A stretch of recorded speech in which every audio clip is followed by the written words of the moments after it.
Hello everyone, today's topic is mechanics of system of particles. So इसमें होता क्या है, बेसिकली ये डॉट डॉट जो लिखा हुआ है ना, ये आपकी रिजिड बॉडी है। अब आप बोलोगे कि रिजिड बॉडी होती क्या है। देखो, रिजिड बॉडी का मतलब है कि रिजिड बॉडी के अंदर तुम्हारे पास बहुत सारे पार्टिकल्स दिए गए होंगे, लेकिन वो पार्टिकल्स जो होंगे वो बराबर बराबर डिस्टेंस पर होंगे।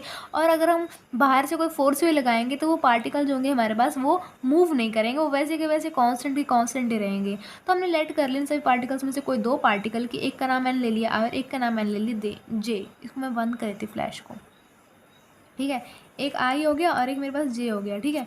अब ये ओ से लेके आई तक है मेरे पास रिजल्टेंट आर आई, और ये इसका रिजल्टेंट है आर जे। ये बीच में सी लिखा है, ये सेंटर ऑफ मास है। सेंटर ऑफ मास का मतलब होता है कि जिसमें तुम्हारी पूरी बॉडी का जो मास होगा वो कंसंट्रेट होगा, बराबर होगा। जैसे मान लीजिए ये रहा मेरे पास, है ना। अब इसके ऊपर मैं इस पेन को ऐसे रखूँगी, ऐसे ये पेन अपने आप को इस तरह से स्टेबल बना लेगा बिल्कुल ही, मतलब कि इसका पूरा का पूरा मास जो होगा इस दवाई ने अपने ऊपर संभाल लिया होगा, ठीक है। वो होता है सेंटर ऑफ मास, मतलब समझाने का तरीका था ये।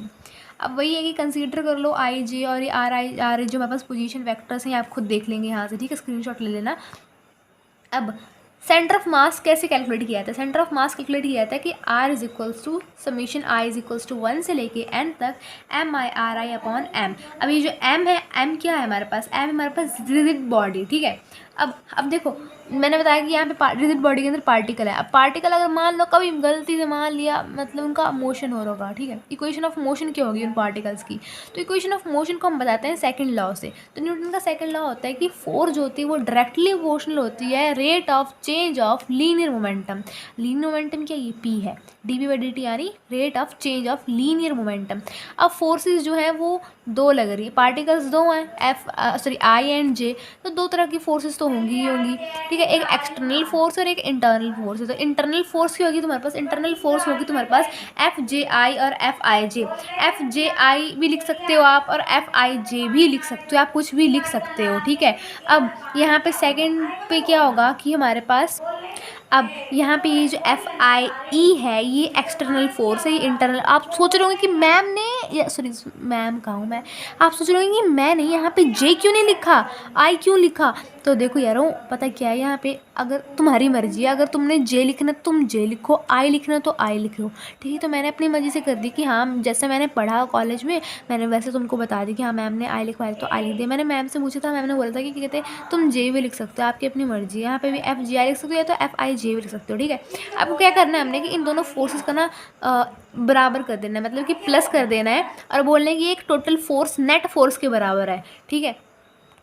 अब ये देखो, ये जो सारी फोर्स को मैंने बराबर कर दिया, मैंने बोला कि वो नेट फोर्स के बराबर होती है। अब नेट फोर्स क्या हुई?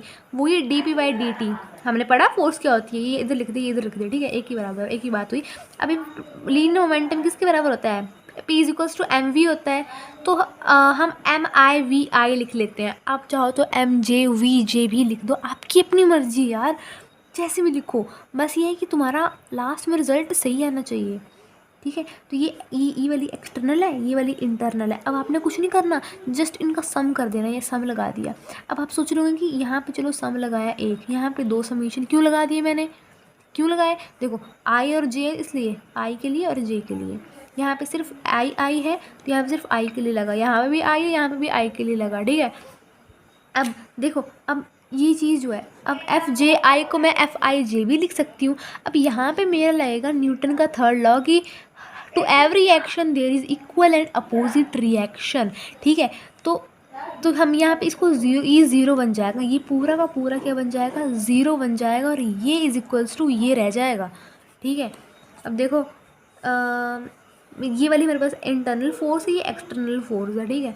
तो यही चीज़, ये थर्ड लॉ लिखा है मैंने, और ये थर्ड लॉ कैसे वो ज़ीरो बनेगा? देखो, एफ जे आई टू देखो नेगेटिव साइन है, ठीक है। Opposite every action there is equal, ये इक्वल है बीच में, इक्वल एंड अपोजिट यानी negative sign reaction, F G I is equals to F I G, और ये ज़ीरो के बराबर होगा, इसलिए मैंने इसको ज़ीरो कर देना है और इन दोनों को इक्वल करके यहाँ पे लिख देना है। ये यहाँ पे मुझे ऊपर की चीज़ मैंने यहाँ पे लिख दी, ठीक है। अब मैंने क्या करना है कि देखो, डेरिवेट करना है, ठीक है। तो डेरिवेट कैसे करूँगी? एम आई को यहीं पर रहने दूँगी, ठीक है। अब मैं इसको डेरिवेट करूँगी, कैसे, देखो वी आई, अब देखो हमें पता है कि क्या कहते हैं वेलोसिटी क्या होती है, वेलोसिटी होती है distance upon displacement upon time. तो डिस्प्लेसमेंट मैं बताऊंगी, डिस्प्लेसमेंट को हम आर से डिनोट करते हैं, ठीक है, तो हो जाएगी DRI/dt, डिस्प्लेसमेंट अपॉन टाइम, ठीक है। अब क्या करना है यहाँ पे, मैंने ये चीज़ यहाँ पे साथ में इज इक्वल टू के साथ चलती रहेगी, लेकिन यहाँ पे लिखा नेक्स्ट स्टेप पे लिखा होगा। अब ये स्क्वेयर हो जाएगा इसका, तो MI एंड RI मेरे पास बच जाएगा। अब मल्टीप्लाई कर दूँगी और डिवाइड कर दूँगी मैं, ये देखो ये पूरा R है मेरे पास, ठीक है। ये जो इज इक्वल टू के साइड, ये मतलब ये चीज़ बन गई मेरे टोटल MI/RI/M, तो वो R के बराबर होता है मेरे पास, ठीक है। तो ये चीज़ आ जाएगी, और DRY/dt जो होगा वो A हो जाएगा, और ये आप खुद से कर लेंगे। Thank you so much.